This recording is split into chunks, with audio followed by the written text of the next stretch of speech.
देख रहे हैं भारत न्यूज़ लाइव। मैं हूं नवीन चंद कुरेल।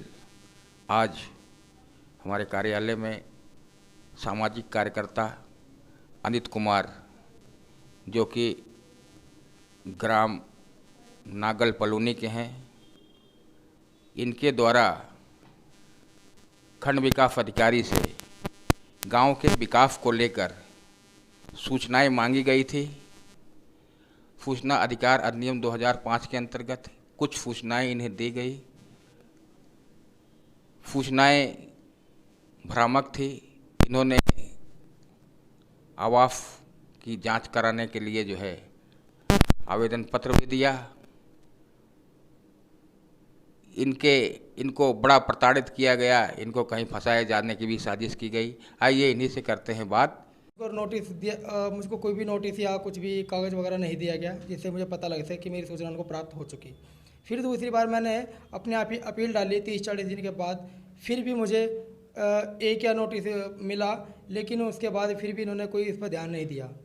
फिर मैंने तीसरी बार सीधा मैं सूचना आयोग में डाल रखी है। अभी वहाँ से कुछ भी नोटिस आने का मुझे इंतज़ार है, लेकिन मैंने सोचा कि इतना वहाँ से कोई नोटिस आएगा, इतना मैं इन वीडियो साहब से कुछ संपर्क करके कुछ ना कुछ तो सूचना के बारे में पता कर लूँ, क्योंकि नए वीडियो साहब आए हुए हैं और कुछ ना कुछ तो मेरी सुनेंगे ही।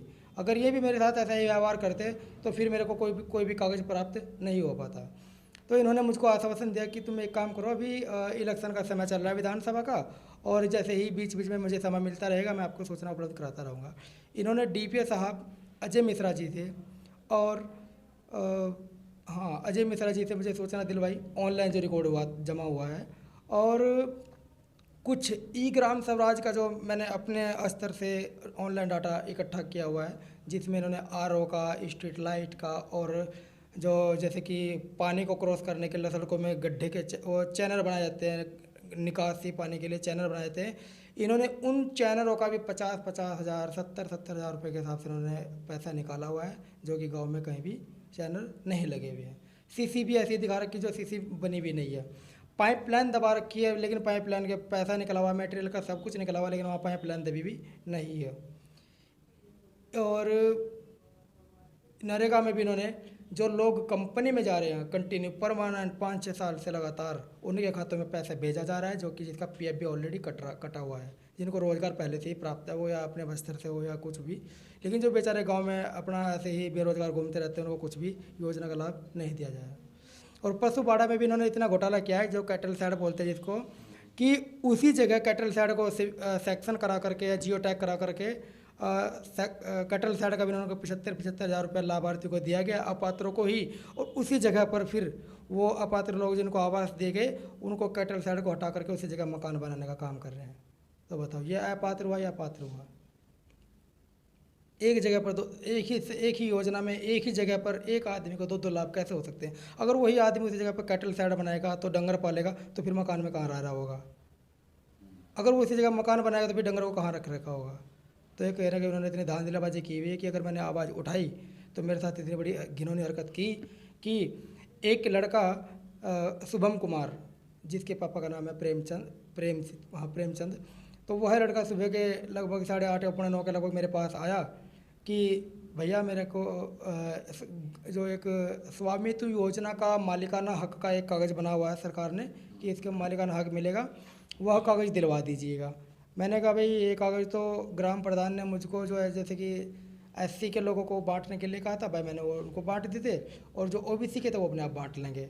भाई तुम्हारा कागज़ पता नहीं होगा वो नहीं को पता होगा प्रधान जी को। तो उन्होंने कहा कि भाई सर जी आप ही चलो, मुझे तो पता नहीं होगा क्या नंबर होगा मेरा, क्या नहीं होगा। इस तरीके से करते हुए ये मुझे कहीं ना कहीं साजिश लगी, क्योंकि बाद में मुझे ये चीज़ साजिश इसलिए लगी क्योंकि क्या हुआ कि जब वह लड़का मुझे कहने लगा चलो जी सर जी 2 मिनट की तो बात है, चलो चलते हैं, कागज़ लेके आ जाते हैं तुरंत, और कितने देर की बात है, कहीं इतनी बड़ी बात थोड़ी है। अब मुझे ये नहीं पता था कि वो मेरे साथ ऐसी घिनौनी हरकत कर देगा। उन्होंने कोई भी कानूनी कार्रवाई ना करते हुए या मतलब कानून का सामना ना करते हुए या कोई भी कानून में लड़ाई ना लड़ते हुए उन्होंने ऐसी घिनौनी हरकत की, जिससे कि वह नागवार गुजरा कि उन्होंने जैसे मैं उस लड़के के साथ पीछे बैठ करके वहाँ पहुँचा, उसके घर के किनारे पर केवल जैसे कि बोल देते रास्ते में ही खड़े हुए, तो वहाँ क्या हुआ, ग्राम प्रधान मौजूद था और ग्राम प्रधान पति मौजूद था, और जो कुछ बीएसपी के वर्कर भी थे, जैसे कि बोलते थे वर्करी करने के लिए आते हैं ना, तो उन वर्करों ने पूछा प्रधान जी को कि भाई ठीक ठाक हो प्रधान जी, अब हमारा थोड़ा ध्यान रखो। तो फिर उन्होंने एक बात कही कि भाई ठीक ठाक कहाँ है, कि हमारे बीच एक नेता है, ये किसी भी तरीके से मान नहीं रहा, बाज नहीं आ रहा, और इसको किसी तरह समझाने का कोई काम करो। ये सूचना मांगता है, कहीं जांच करवाता है, तो ये कुछ नहीं, ये कोशिश मतलब ये पीछे नहीं हट रहा किसी काम से।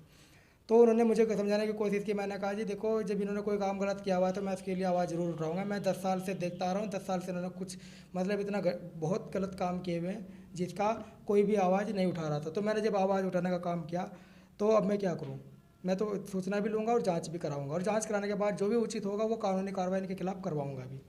तो उन्होंने उसी वक्त क्या काम किया कि अपने लड़के की बहू को घर में से बुला करके बाहर सड़क पे 10 आदमियों के बीच में बुला करके मेरे साथ बहसबाजी करवाने का काम किया। और वो बोलने अपने आप ही बोलने लगे कि तुम ये बताओ मैंने किससे 1,000 रुपये मांगे कंप्यूटर सिखाने के, जो कि CSC सेंटर प्रधान ने अपने घर में बना हुआ है। वो इस तरह से बोलने लगी। और फिर मैंने कहा कि भाभी मुझे कोई मतलब नहीं है इसे 1,000 रुपये वाले मैटर से, मैं इससे कोई संबंध नहीं रखता। उसने कहा कि किसी के गिरेबान पे हाथ रखने से पहले सोच लेना चाहिए। वो अपने आप ही कुछ ऐसे अपशब्द बोलने लगी कि जैसे कि कोई आ बैल मुझे मार करने का काम करता है। फिर इन्होंने जैसे मैंने पूछा कि प्रधान जी वो कागज़ दिलवा दो, उन्होंने कहा भाई मैं शाम को ढूंढ के दूंगा, अभी नहीं मिलेगा वो कागज़।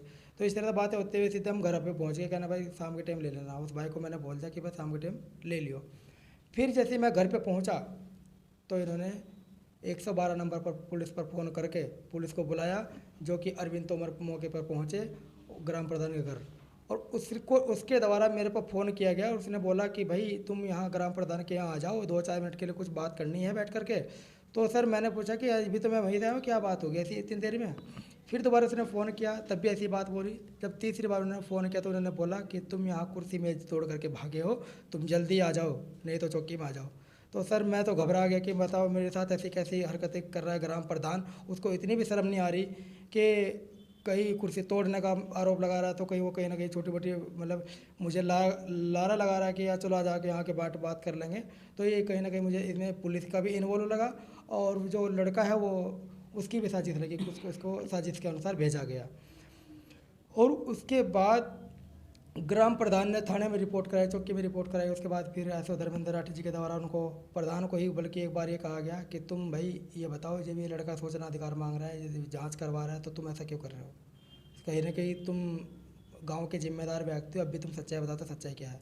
तो ग्राम प्रधान ने कहा कि मैं जेल जाने के लिए तैयार हूँ, मैं गलत काम कर क्यों हूँ, लेकिन इसने हमारे साथ ऐसा क्यों किया। तो सर वो है किसी तरह से कोई बात होगी चलो।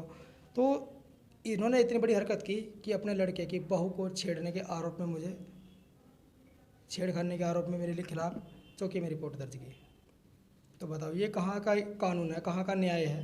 तो इसलिए मैं चाहता हूँ कि अब की बार जब मैं जांच करा रहा हूँ, जब मैं शिकायतें दर्ज कर रहा हूँ, इसकी निष्पक्ष जांच हो, और मैं ब्लॉक वालों पे अब विश्वास नहीं कर सकता।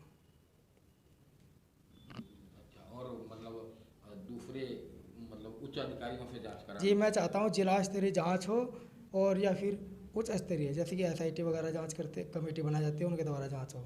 मुझे नहीं लगता कि ब्लॉक वाले कुछ न्याय मुझे दिला सकेंगे, या फिर मेरे मतलब मेरे हक में कोई लड़ाई होगी, कोई न्याय मिलेगा।